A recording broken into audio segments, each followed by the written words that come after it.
ত্রয়োদশ জাতীয় সংসদ নির্বাচনের বাকি আর মাত্র ৮ দিন। শেষ সময়ে প্রচারণায় ব্যস্ত প্রার্থীরা। ভোটারদের মন জয়ে বিভিন্ন প্রতিশ্রুতি দিচ্ছেন প্রার্থীরা।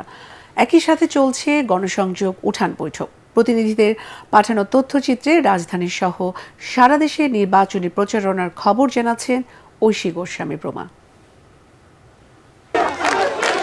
নানা জল্পনা তর্ক বিতর্ক এরই মধ্যে ১২ ফেব্রুয়ারি অনুষ্ঠিত হতে যাচ্ছে ত্রয়োদশ জাতীয় সংসদ নির্বাচন। আর গণভোটের কারণে এবারের নির্বাচন কিছুটা ব্যতিক্রম। প্রার্থীদের প্রচারণায় সরগরম রাজধানী সহ সারা দেশ।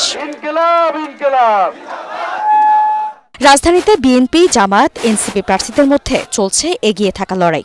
সকালে খিলগাঁও চৌধুরীপাড়া মাটির মসজিদ এলাকায় নির্বাচনী অফিস উদ্বোধন করেন এনসিপির আহ্বায়ক নাহিদ ইসলাম। অভিযোগ করেন একটি দল পেশি শক্তির ক্ষমতা দেখিয়ে নারীদের উপর হামলা চালাচ্ছে। আগামী 12 ফেব্রুয়ারি পরে ঢাকা 11 আসনে আমরা কোনো নারী নিপীড়নকারী, কোনো সন্ত্রাসী, কোনো চাঁদাবাজদেরকে আমরা রাখবো না। ইনশাআল্লাহ 12 ফেব্রুয়ারি তার পতন হবে। ঠাকুরগাঁও 1 আসনের নারগুন্দ ইউনিয়নের কিসমত দৌলতপুর দাখিল মাদ্রাসা মাঠে পথসভা করেন বিএনপির মহাসচিব মির্জা ফখরুল ইসলাম আলমগীর।